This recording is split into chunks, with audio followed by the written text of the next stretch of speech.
G20 carries the recover together, recover stronger. With digital, we would recover better. The unstoppable trends is digitalizations. Some of these innovations and some of these breakthroughs are actually because of the pandemic. We have to change and we have to adapt, we have to innovate, and we have to collaborate. Some of the old economy will convert into the new economy using the adoptions of digital platform, be it apps to Web3, and now we're talking about metaverse.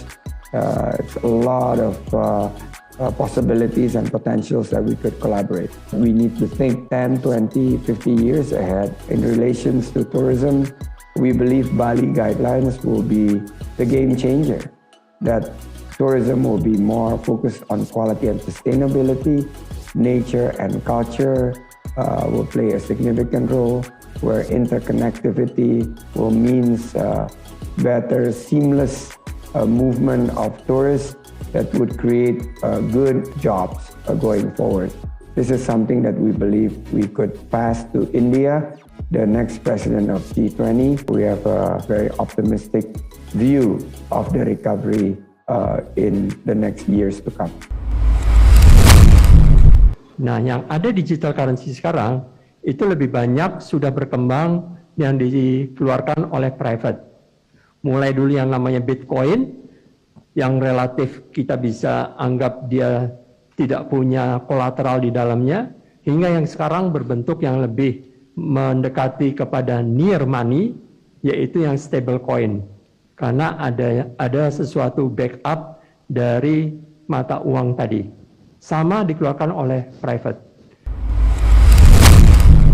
Today, I'm proud to say that under the UK's presidency, the group of the world's 7 most advanced economies, the G7, is launching a set of public policy principles for retail central bank digital currencies, CBDCs. Central bank digital currencies could be a digital version of money, a bit like a digital bank. Crypto work is money. Are stablecoins really stable? Will central bank digital currencies mean losing privacy? In this latest issue of Finance and Development, some of the world's leading experts try to answer these and other questions. In the overview piece, Cornell's Ishwar Prasad takes us on a tour of existing and emerging forms of digital money and discusses its benefits and risks. In another piece, IMF economists explain how new payment platforms can potentially transform cross-border payments to achieve easier, cheaper, and faster flow of digital money across borders. But global regulation is key. Elsewhere in the issue, we explain stablecoins, track the rise of central bank digital currencies, and look at how India and countries in Africa are advancing the digital payment frontier. To learn about the nitty-gritty of digital currencies, be sure to download this issue or read it for free at imf.org.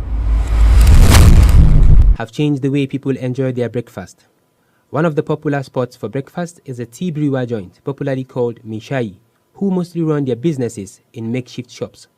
Unlike other regular tea sellers, Rabiu Halilu, who owns a stall few meters to Gwagwalada main market, has recently transformed his 2-year-old tea business by adding crypto as one of the means of payment for his services. My friends motivated me to join Pi Network, and I decided to put the idea into my tea selling business because nobody is doing it yet. I decided to collect a Pi for 500 Naira combo just to give it a trial. So far, it has been successful. In life generally, one have to take risk. So I took the risk. Despite being mocked by some of his friends for accepting Pi as a means of payment, he says he's determined to continue on the path he has chosen. Currency is used by almost every business person in Nigeria. As for Pi, not everyone uses it for payment. People mock me sometimes, saying my business will crash and I'll go bankrupt. But I believe God is the only one who can decide that. Rabiu added that since he started accepting Pi as a means of payment, he has not experienced any shortage in his business despite his little capital. Honestly, all praises to the Almighty because everything is going well for me so far. Accepting Pi has not affected my capital and what I have been doing financially has not reduced. No matter how long it will take before I benefit, if there is life, that's not a problem. In this makeshift shop and on this table, Indomie is eaten and paid in Pi. This combo are equivalent to 500 naira in Nigerian currency. But the big question to ask is, if Pi eventually gains value between the buyer and the seller, who is at the losing end? Or when is Pi even going to be valued? And on what price is Pi going to be valued?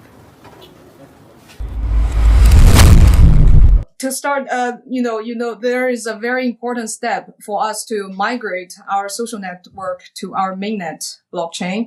And the key step is called KYC. And one application of the Pi cryptocurrency is that people can pay Pi to get their IDs verified in order for them to migrate to the mainnet. And this is a very strong utility in the sense that, native currency Pi is used to pay for real human labor that result in valuable work in the world. 高会以链接生态复兴未来为主题，首次聚焦区块链技术。在政务服务、城市治理等10大领域的场景供给，实施区块链强基等3大行动计划，打造区块链创新应用样板间和相关产业联动试验场。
Sebentar lagi tidak akan ada yang namanya uang tunai.